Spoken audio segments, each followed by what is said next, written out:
کیونکہ اس میں موجود افراد بھی اعلیٰ طبقے کی ہی نمائندگی کر رہے تھے۔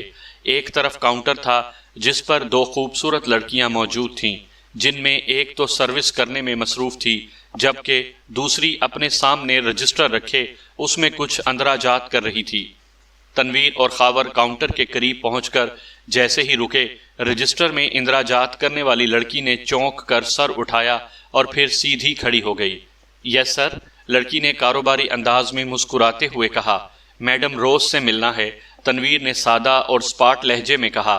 کیا آپ کی ملاقات ان سے طے ہے؟ لڑکی نے چونک کر پوچھا۔ نہیں، لیکن پھر بھی یہ ملاقات ہونی ہے۔ اسے کہو کہ مائیکل اور جوزف ایک ایمرجنسی بزنس ٹاک کے لیے آئے ہیں۔ تنویر نے اسی طرح سپاٹ لہجے میں کہا تو لڑکی نے ہاتھ بڑھا کر سائٹ پر رکھے ہوئے فون کا ریسیور اٹھایا اور یکے بعد دیگرے کئی نمبر پریس کر دیے۔ کاؤنٹر سے میگی بول رہی ہوں میڈم، 2 صاحبان آئے ہیں، مائیکل اور جوزف، آپ سے کسی ایمرجنسی بزنس ٹاک کے لیے ملنا چاہتے ہیں۔ کاؤنٹر گرل نے مؤدبانہ لہجے میں کہا۔ Yes madam. دوسری طرف سے بات سن کر اس نے ریسیور رکھ دیا۔ 3 نمبر لفٹ کے ذریعے دوسری منزل پر تشریف لے جائیں، وہاں موجود لیڈی سپروائزر آپ کی رہنمائی میڈم کے آفس تک کر دے گی، لڑکی نے کہا، اور تنویر بغیر کوئی جواب دیے اس طرف کو بڑھ گیا جدھر لفٹیں موجود تھیں۔ شکریہ مس میگی، ویسے کیا آپ کی میڈم بھی آپ کی طرح خوبصورت ہے یا؟ خاور نے آہستہ سے اس لڑکی سے کہا تو لڑکی بے اختیار ہنس پڑی۔ اس تعریف کا شکریہ، میڈم ادھیڑ عمر ہیں، لڑکی نے مسکراتے ہوئے جواب دیا اور خاور بھی ہنس پڑا، اور پھر تیزی سے قدم بڑھاتا تنویر کی طرف بڑھ گیا جو لفٹ نمبر 3 کے پاس پہنچ چکا تھا۔ تھوڑی دیر بعد وہ دونوں اس لفٹ کے ذریعے دوسری منزل پر پہنچ گئے۔ وہاں واقعی ایک لیڈی سپروائزر موجود تھی جو انہیں راہداری کے آخر میں موجود دروازے تک لے گئی۔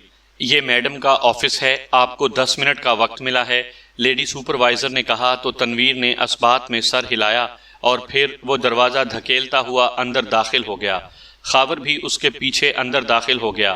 یہ ایک کافی کشادہ کمرہ تھا جسے انتہائی خوبصورت اور جدید انداز میں سجایا گیا تھا۔ کمرے کے ایک کونے میں ایک بڑی اور جدید انداز کی آفس ٹیبل کے پیچھے اونچی پشت کی ریوالونگ چیئر پر ایک ادھیڑ عمر خاتون بیٹھی ہوئی تھی۔ اس کا چہرہ اس کی جسمانی بناوٹ سے قدرے چھوٹا تھا، البتہ آنکھوں میں تیز چمک تھی اور چہرے کے خد و خال کی مخصوص بناوٹ بتا رہی تھی کہ اس کے اندر لومڑی کسی عیاری اور مکاری کوٹ کوٹ کر بھری ہوئی ہے۔ میرا نام مائیکل ہے اور یہ میرا ساتھی ہے جوزف، تنویر نے آگے بڑھ کر میز کے قریب پہنچ کر کہا۔ تشریف رکھیں اور فرمائیں کہ آپ کیا کہنا چاہتے ہیں۔ میڈم روز کا لہجہ سرد اور سپاٹ تھا، وہ بڑی گہری نظروں سے تنویر اور خاور کو دیکھ رہی تھی۔ آپ کے رابطے اسرائیل میں کافی گہرے ہیں، ہمیں اسرائیل میں کوئی ایسی ٹپ چاہیے جو ایک مخصوص مشن کے سلسلے میں ہم سے ہر قسم کا تعاون کر سکے۔ آپ کا معاوضہ آپ کو مل جائے گا، تنویر نے بھی سپاٹ لہجے میں کہا تو میڈم روز بے اختیار چونک پڑی۔ اس کے چہرے پر حیرت کے تاثرات ابھر آئے تھے۔ پہلے آپ بتائیں کہ آپ کا مشن کیا ہے اور آپ کس قسم کا تعاون چاہتے ہیں، میڈم روز نے قدرے حیرت بھرے لہجے میں کہا۔ ہمارا تعلق ایک پرائیویٹ تنظیم ریڈ آئی سے ہے اور ریڈ آئی کو ایکریمیا کی ایک پرائیویٹ لیبارٹری کی طرف سے ٹاسک ملا ہے۔ اس لیبارٹری میں ایک جدید ساخت کی گن تیار کی جا رہی ہے، لیکن ایک سائنسدان جو اس گن پر کام کر رہا تھا اس کا فارمولا لے کر اسرائیل فرار ہو گیا اور وہاں کسی پرائیویٹ لیبارٹری والوں نے اسے ہائر کر لیا۔ ہم نے اسے تلاش کر کے اس سے فارمولا واپس لانا ہے، تنویر نے بڑے باوقار لہجے میں جواب دیتے ہوئے کہا، اور میڈم روز کا ستا ہوا چہرہ تنویر کی بات سن کر قدرے نارمل ہو گیا۔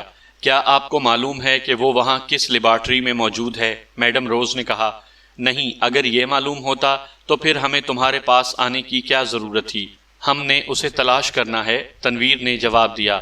تمہیں میرے بارے میں کس نے بتایا ہے؟ میڈم روز نے کہا۔ سارا ویلنگٹن جانتا ہے کہ تمہارے اسرائیل میں گہرے روابط ہیں، تنویر نے منہ بناتے ہوئے جواب دیا، اور میڈم روز کا چہرہ یہ سن کر بے اختیار کھل اٹھا۔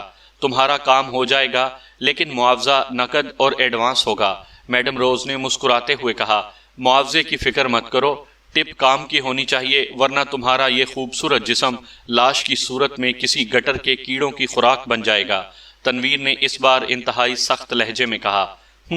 تو تم اس سائنسدان کو ہلاک کرنے جا رہے ہو، تمہارا انداز بتا رہا ہے کہ تم انتہائی سنگ دل قاتل ہو، میڈم روز نے بے اختیار جھرجھری لیتے ہوئے کہا، یہ ہمارا کام ہے کہ ہم کیا کرتے ہیں اور کیا نہیں، بولو کتنا معاوضہ دوں؟ تنویر نے اسی طرح سپاٹ لہجے میں کہا، $10,00,000۔ میڈم روز نے منہ بناتے ہوئے جواب دیا، کیا تم ہمارے ساتھ چلو گی؟ تنویر نے بغیر کسی رد عمل کے کہا تو میڈم روز بے اختیار چونک پڑی۔ میں ساتھ جاؤں گی؟ کیوں؟ میڈم روز نے حیرت بھرے لہجے میں کہا، کیونکہ $10,00,000 بہت زیادہ ہیں، ہم زیادہ سے زیادہ $1,00,000 دے سکتے ہیں اور وہ بھی نقد، لیکن شرط وہی ہے کہ ٹپ ایسی ہو جو ہمارا کام کر سکے، اسے ہم علیحدہ معاوضہ دیں گے۔ تنویر نے جواب دیتے ہوئے کہا، مجھے بار بار حیرت ہو رہی ہے، کبھی تم انتہائی سنگ دل قاتل کے روپ میں سامنے آتے ہو اور کبھی انتہائی کامیاب بزنس مین کے روپ میں، حالانکہ یہ دونوں خصوصیات ایک دوسرے کی متضاد ہیں۔ بہرحال ٹھیک ہے، $1,00,000 نقد دو گے؟ ہاں یا نہ میں جواب دو، ورنہ میری طرف سے انکار ہے، میڈم روز نے کہا۔ اوکے، تنویر نے کہا، اور کوٹ کی اندرونی جیب سے اس نے بڑی مالیت کے نوٹوں کی ایک گڈی نکال کر سامنے رکھ لی۔ گڈی کو دیکھ کر میڈم روز کی آنکھوں میں تیز چمک ابھر آئی۔ تل ابیب میں ایک ہوٹل ہے جس کا نام بھی تل ابیب ہوٹل ہے، شہر کا مشہور ہوٹل ہے۔ اس میں ایک سپروائزر کام کرتا ہے جس کا نام فورڈ ہے۔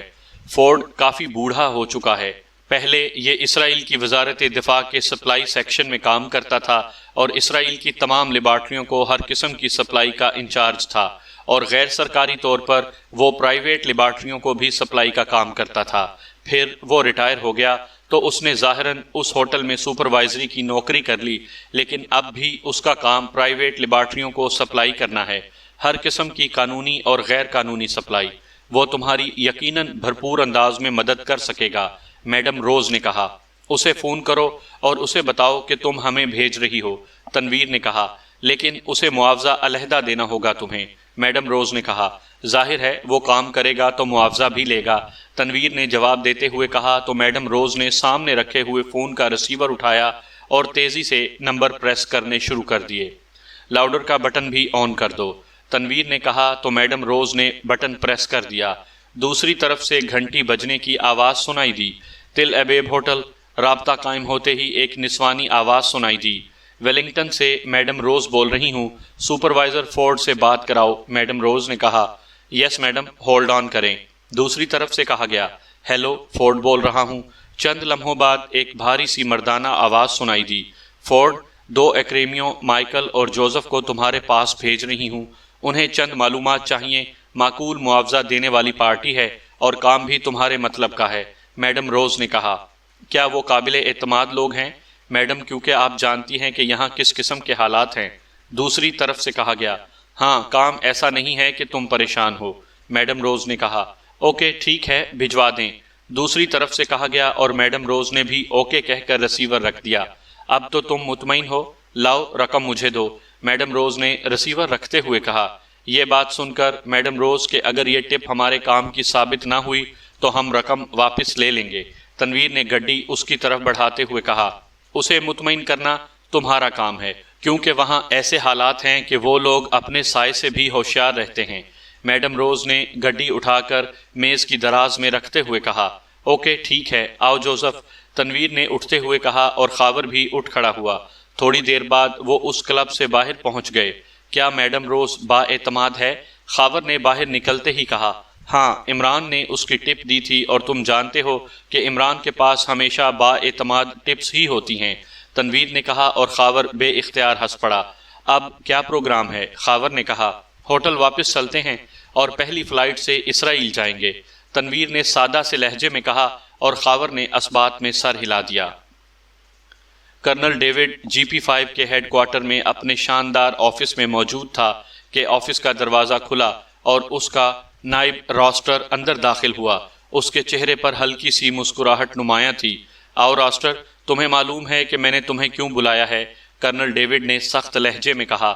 جی ہاں، تاکہ میں آپ کو سلام کر سکوں، راسٹر نے بڑے سادہ سے لہجے میں کہا، اور اس کے ساتھ ہی اس نے بڑے مؤدبانہ انداز میں سلام کر دیا۔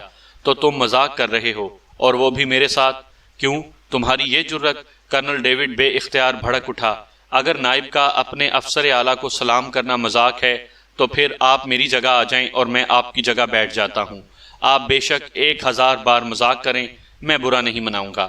راسٹر نے جواب دیا تو کرنل ڈیوڈ بے اختیار ہنس پڑا۔ تم ایسی بات کر دیتے ہو کہ میرا غصہ ختم ہو جاتا ہے۔ بہرحال اب سنجیدگی سے میری بات سنو۔ کرنل ڈیوڈ نے اس بار مسکراتے ہوئے کہا۔ شاید اس کی انا کو راسٹر کی بات سے خاصی تسکین پہنچی تھی، اس لیے اس کا موڈ بدل گیا تھا۔ آپ پاکیشیا سیکرٹ سروس کے بارے میں مجھے بتانا چاہتے ہیں؟ راسٹر نے کہا تو کرنل ڈیوڈ بے اختیار اچھل پڑا۔ تمہیں کیسے معلوم ہوا؟ ابھی تو میں نے اس بارے میں کسی سے کوئی بات ہی نہیں کی۔ کرنل ڈیوڈ نے حیرت بھرے لہجے میں کہا۔ مجھے ریڈ اتھارٹی کے کرنل پائک کے اقدامات سے معلوم ہوا ہے۔ راسٹر نے کہا۔ کیسے اقدامات؟ کرنل ڈیوڈ نے چونک کر کہا۔ انہوں نے اپنے مخصوص آدمیوں کو ایئرپورٹ، بحری راستے اور زمینی سرحدوں پر تعینات کیا ہے۔ اس کے علاوہ تمام ہمسایہ ملکوں میں موجود اپنے ایجنٹوں کو بھی الرٹ کیا ہے کہ پاکیشیا سیکرٹ سروس کے بارے میں اگر کوئی اطلاع ہو تو انہیں فوراً دی جائے۔ اس سے مجھے علم ہو گیا کہ پاکیشیا سیکرٹ سروس ایک بار پھر اسرائیل آ رہی ہے۔ راسٹر نے بڑے سادہ سے لہجے میں جواب دیتے ہوئے کہا۔ اس کا مطلب ہے کہ کرنل پائک مجھ پر برتری حاصل کرنا چاہتا ہے۔ کرنل ڈیوڈ نے ہونٹ چباتے ہوئے قدرے غصیلے لہجے میں کہا۔ اس کے باوجود وہ ناکام رہے گا، راسٹر نے بڑے پر یقین لہجے میں کہا تو کرنل ڈیوڈ ایک بار پھر چونک پڑا۔ وہ کیسے؟ تم اتنے حتمی انداز میں کیوں کہہ رہے ہو؟ کرنل ڈیوڈ نے کہا۔ اس لیے کہ کامیابی کرنل ڈیوڈ اور GP5 کے مقدر میں لکھی جا چکی ہے، راسٹر نے جواب دیا۔ نہیں، کرنل پائک خاصا تیز اور ہوشیار آدمی ہے۔ ہمیں اندرون ملک ان لوگوں کو ٹریس کرنے کا حکم دیا گیا ہے، جبکہ انہیں ملک میں داخل ہونے سے روکنے کی ڈیوٹی ریڈ اتھارٹی کی ہے، اور میں چاہتا ہوں کہ کامیابی واقعی ہمیں ملنی چاہیے۔ اس لیے میں نے بہت سوچ بچار کے بعد فیصلہ کیا ہے کہ ہم اس بار انہیں خود اندر آنے کا راستہ دیں، اور پھر جب وہ تل ابیب پہنچ جائیں تو پھر ہم انہیں ہلاک کر دیں۔ کرنل ڈیوڈ نے کہا۔ بہت اچھی اور کامیاب پلاننگ ہے، لیکن اس کے لیے ضروری ہے کہ ہمارا ان سے رابطہ ہو تاکہ ہم انہیں کسی خفیہ راستے سے اندر لے آئیں۔ راسٹر نے قدرے طنزیہ لہجے میں کہا۔ ہاں، اور یہ کام تم نے کرنا ہے۔ کرنل ڈیوڈ شاید اس کے طنز کو سمجھ ہی نہ سکا تھا۔ ٹھیک ہے، ہو جائے گا، راسٹر نے جواب دیا۔ کیسے؟ پہلے مجھے تفصیل سے بتاؤ۔ کرنل ڈیوڈ نے کہا۔ بڑی آسان سی بات ہے۔ ریڈ اتھارٹی میں ہمارے آدمی موجود ہیں۔ جیسے ہی ریڈ اتھارٹی کو پاکیشیا سیکرٹ سروس کے بارے میں کوئی اطلاع ملے گی، یہ اطلاع ہم تک پہنچ جائے گی، اور پھر ہم ان سے رابطہ کر کے انہیں خفیہ راستے سے اندر لے آئیں گے، اور اندر لے آ کر انہیں ہلاک کر دیں گے، اور پھر ان کی لاشیں صدر صاحب کے سامنے رکھ دیں گے۔ راسٹر نے جواب دیتے ہوئے کہا۔ تم انتہائی احمق آدمی ہو، مکمل احمق۔ تمہارا کیا خیال ہے کہ پاکیشیا سیکرٹ سروس کے لوگ تمہاری طرح احمق ہیں کہ وہ تمہارے کہنے پر منہ اٹھائے چلے آئیں گے؟ نان سینس، کرنل ڈیوڈ نے پھنکارتے ہوئے لہجے میں کہا۔ آپ بے فکر رہیں جناب، مجھے معلوم ہے کہ وہ میری طرح احمق نہیں ہیں، بلکہ آپ کی طرح عقل مند ہیں۔ اس کے باوجود وہ آ جائیں گے، آپ بے فکر رہیں۔ راسٹر نے کہا۔ تم بیکار آدمی ہو، قطعاً بیکار۔ تمہارے ذہن میں کوئی پلاننگ نہیں ہے۔ نان سینس، اٹھو، دفع ہو جاؤ، ورنہ میں تمہیں گولی بھی مار سکتا ہوں۔ Get out. کرنل ڈیوڈ نے اور زیادہ غصیلے لہجے میں کہا۔ یس سر، لیکن میں نے معلوم کر لیا ہے کہ پاکیشیا سیکرٹ سروس اس وقت جنوبی سرحدوں پر واقع ایک فلسطینی گاؤں آسلم پہنچ رہی ہے۔ راسٹر نے اٹھتے ہوئے کہا۔ او اچھا، او ویری گڈ، تم واقعی کام کے آدمی ہو۔ بیٹھو۔ تم نے پہلے کیوں نہیں بتایا تھا؟ بولو، کیوں نہیں بتایا تھا؟ اور کیسے اطلاع ملی ہے تمہیں، اور کیوں؟ کرنل ڈیوڈ نے چونک کر کہا تو راسٹر دوبارہ اطمینان سے کرسی پر بیٹھ گیا۔ مجھے جیسے ہی اطلاع ملی تھی جناب، تو میں نے پاکیشیا میں اپنے ایجنٹوں سے رابطہ کیا۔ انہوں نے مجھے اطلاع دی کہ عمران اپنے ساتھیوں سمیت ہمارے سرحدی ملک بارڈن روانہ ہو رہا ہے۔ چنانچہ میں نے بارڈن میں اپنے آدمیوں سے رابطہ کیا۔ انہوں نے ان لوگوں کو ایئرپورٹ پر چیک کیا، اور پھر انہوں نے اطلاع دی ہے کہ عمران اپنے ساتھیوں سمیت سرحدی گاؤں آسلم کی طرف روانہ ہوا ہے۔ آسلم کا سردار مغیث اس کا میزبان ہے۔ یہ اطلاع مجھے ابھی ابھی ملی ہے۔ میں آپ کے پاس آ رہا تھا کہ آپ کی طرف سے کال آ گئی کہ مجھے آ کر سلام کرو، چنانچہ میں نے آ کر سلام کر دیا۔ راسٹر نے سادہ سے لہجے میں جواب دیتے ہوئے کہا۔ کیا ریڈ اتھارٹی کو اس بارے میں اطلاع ہے؟ کرنل ڈیوڈ نے اس کی باتیں نظر انداز کرتے ہوئے کہا۔ ریڈ اتھارٹی کے آدمی وہاں موجود ہیں جناب، اس لیے لامحالہ جیسے ہی یہ لوگ آسلم پہنچیں گے انہیں اطلاع مل جائے گی، راسٹر نے جواب دیا۔ پھر ہمیں کیا کرنا چاہیے؟ وہ لوگ تو انہیں وہیں ہلاک کر دیں گے اور کریڈٹ ریڈ اتھارٹی کو مل جائے گا، کرنل ڈیوڈ نے ہونٹ چباتے ہوئے کہا۔ اس کا ایک ہی حل ہے جناب کہ ہم خود ان سے رابطہ کریں اور انہیں اسرائیل لے آئیں۔ راسٹر نے کہا، کیا کہہ رہے ہو؟ احمق تو نہیں ہو گئے؟ اس طرح تو ہم سب کا کورٹ مارشل بھی ہو سکتا ہے۔ کرنل ڈیوڈ نے اچھلتے ہوئے کہا، جناب میں نے یہ تو نہیں کہا کہ ہم انہیں جا کر کار میں بٹھا کر لے آئیں گے۔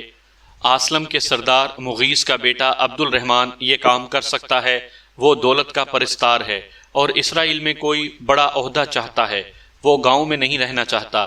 چنانچہ میں اس سے رابطہ کروں گا اور پھر اسے اس کا منہ مانگا معاوضہ دوں گا، اور عبد الرحمن انہیں ایسے راستے سے اسرائیل لے آئے گا کہ ریڈ اتھارٹی منہ دیکھتی رہ جائے گی، اور جب وہ تل ابیب پہنچیں گے تو ہم ان کا استقبال کرنے کے لیے موجود ہوں گے۔ راسٹر نے جواب دیتے ہوئے کہا، کیا عبد الرحمن ایسا کرے گا؟ کرنل ڈیوڈ نے کہا، ایسا ہو بھی چکا ہے جناب۔ آپ کو سلام کرنے کے لیے آنے سے پہلے میں نے اپنے خاص آدمیوں کے ذمے یہ کام لگا دیا ہے، اور انہوں نے یقین دلایا ہے کہ ایسا ہی ہوگا۔ راسٹر نے کہا، گڈ شو، لیکن اس بات کا خیال رکھنا کہ عمران اور پاکیشیا سیکرٹ سروس شیطانی ذہن کے مالک ہیں۔ کرنل ڈیوڈ نے کہا، مجھے معلوم ہے جناب، آپ بے فکر رہیں۔ راسٹر کا تو آئیڈیل ہی شیطان ہے۔ راسٹر نے کہا تو کرنل ڈیوڈ بے اختیار ہنس پڑا۔ اوکے، جب ایسا ہو تو مجھے فوراً اطلاع دینا، میں خود اپنے ہاتھوں سے اس عمران کو ہلاک کر دوں گا۔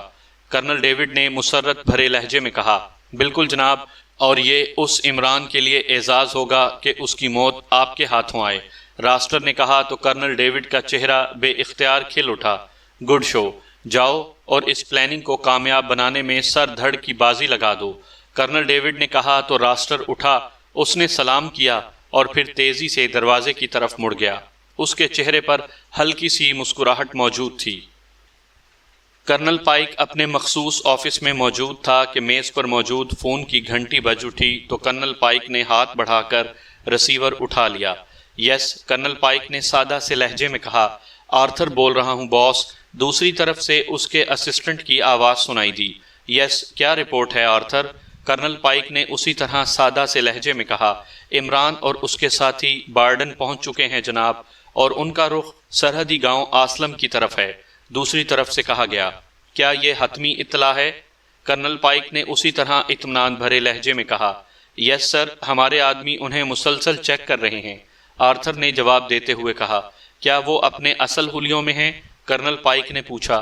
یس سر، عمران اپنے اصل حلیے میں ہے، اس کے ساتھ ایک سوئس نژاد لڑکی اور 2 پاکیشیائی آدمی ہیں، آرتھر نے جواب دیا۔ اسلم میں تمہارے آدمی موجود ہیں؟ کرنل پائک نے کہا، یس سر، اسلم کے سردار مغیث کا بیٹا عبد الرحمن ہمارا خاص آدمی ہے، اور سردار مغیث تو اب خاصا بوڑھا ہو چکا ہے، جبکہ سرداری کا اصل کام عبد الرحمن ہی کرتا ہے، آرتھر نے جواب دیا۔ عبد الرحمن کے علاوہ بھی کوئی اور آدمی ہے وہاں؟ کرنل پائک نے پوچھا۔ یس سر، نائب سردار توصیف بھی ہمارا آدمی ہے، آرتھر نے جواب دیا۔ تو پھر اس عمران کا اصل حلیے میں آنے کا مطلب ہے کہ وہ ہمیں ڈوج دینا چاہتا ہے۔ ہو سکتا ہے کہ وہ اسلم میں آ کر ٹھہر جائے اور آگے نہ بڑھے، اور پاکیشیا سیکرٹ سروس کی کوئی اور ٹیم اندر داخل ہو جائے۔ اس لیے تم نے عمران کو اسلم سے اغوا کرانا ہے تاکہ اس سے پوچھ گچھ کی جا سکے۔